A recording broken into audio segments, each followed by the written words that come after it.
Hey there, responders and RMPs. Chrissy Brooks here with hypothetical for June of 2026. We're doing our flammable gas hypothetical, so grab that decision tree. We're going to read every word out loud because you know what? It's good practice. It's going to keep your mind fresh in that emergency situation.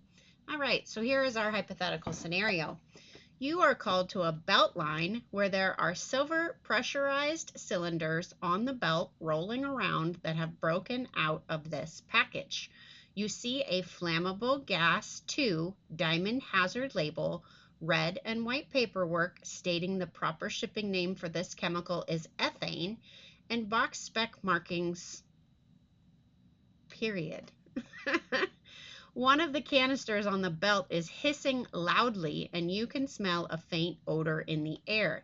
This leaking package is not generating heat, smoke, visible fumes, or vapors, and is not irritating the skin or eyes in any way.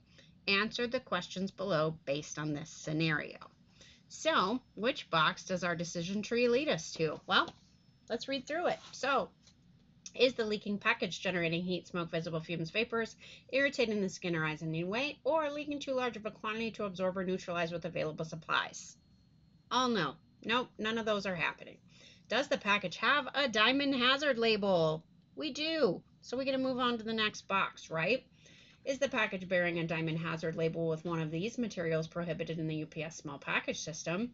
And it is not. It is not explosive, blasting agent, inhalation hazard, poison gas, spontaneously combustible, poison or toxic, radioactive, yellow 1, 2, or 3, or fizzle 7. So it's not on our prohibited list, which is what this first box is. So we're going to go down here to our second orange box. Is the package bearing a diamond hazard label with one of these materials in the UPS small package system? Explosive, dangerous when wet, infectious substance, radioactive, 7Y1, or does the package contain spilled mercury? Again, all no. None of those are on there. So moving over to our green box here. Can you determine by any visible means, label, shipping records, etc., that the package contains a household product such as paint, personal care products, or common household chemicals? No, I don't keep a lot of canisters of ethane gas around my house. I don't know about you, but I don't. So we're going to say no. We are going to have the designated responder clean this package up. Refer to appropriate response sheets for hazard and PPE. Follow response action steps to clean up the spill. So we are going to pick the yellow box here. And then which one of our response sheets are we going to go to? We are going to find our flammable gas response sheet. So let's find that one. It looks like we are on page 9 for flammable gas up here. So let's see, where are you, flammable gas? Flammable gas right here. All right, and then we are going to start answering these cleanup response questions. So what is the third statement under hazards? Well, let's read them. Let's read them. Having problems enunciating today. Hazards: extremely flammable, may be ignited by heat, spark, or flames. Oxygen is not flammable but will support and accelerate combustion. Vapors may travel to a source of ignition and flash back. Container may explode if exposed to heat or fire.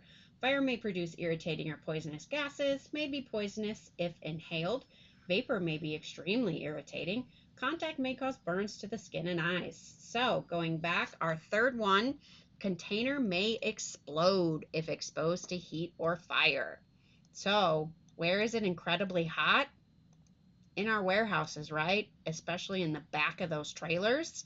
So if this was leaking in a trailer, we want to be pretty quick, right? Because we're in the heat.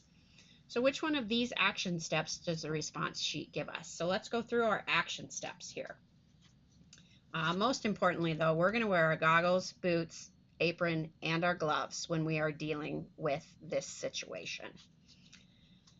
Response action steps: keep all sources of ignition away. Attempt to close the valve. That sounds like it would probably solve this situation. And hey, you know what? There it is right there. Attempt to close the valve. Let's go ahead and read through the rest of them, though. We're going to move that leaking cylinder outdoors into a well-ventilated area and place a warning sign in the area to warn of flammable hazards and to keep employees away.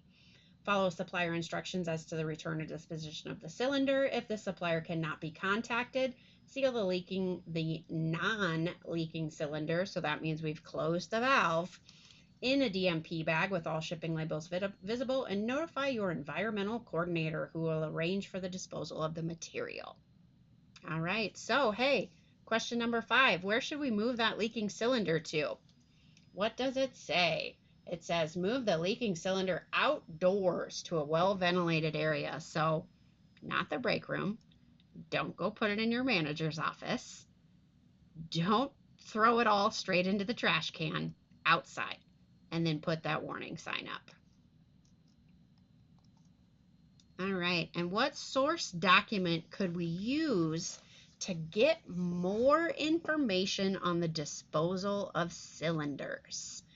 So, what document are we going to go to when we need more information? Maybe a quick reference.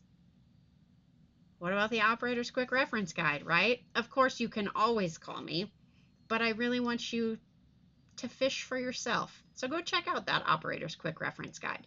If you're not sure how to handle a leaking cylinder, go sign into ETT right now and check out that operator's quick reference guide. Moving on.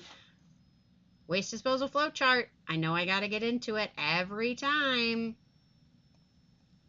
So, spilled or leaking liquid or powder, surrendered to the DMP. Yes, we were surrendered to the DMP. We did not spill outside of a vehicle. We did not enter a drain. We do not have reportable quantity, so no on that one. Does the spilled product fall into any of these categories? Contains nicotine or acute hazardous waste, biohazard substance or biomedical waste, pressurized cylinder. Yes, we have a pressurized cylinder. So the cool thing about using this operator's quick reference guide online through ETT is that this little appendix Q right here is going to be hyperlinked. So you're going to be able to click on that appendix Q and it's going to take you to that appendice that's going to give you all of the information that you're going to need about how to dispose of a leaking pressurized cylinder. So please go check out that operator's quick reference guide. And we ended up in the red box on that operator's quick reference guide. Again, maybe you're still working on your DOK. That's totally fine. It is the beginning of the month. Hopefully you can get into ETT. If you cannot, please make sure that you are scanning this QR code or clicking the link and filling out the form.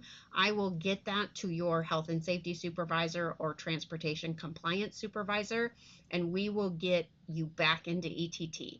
It is imperative that you are able to get into ETT when the new ETT phases take place, which is going to be sometime in June, mid to late June probably.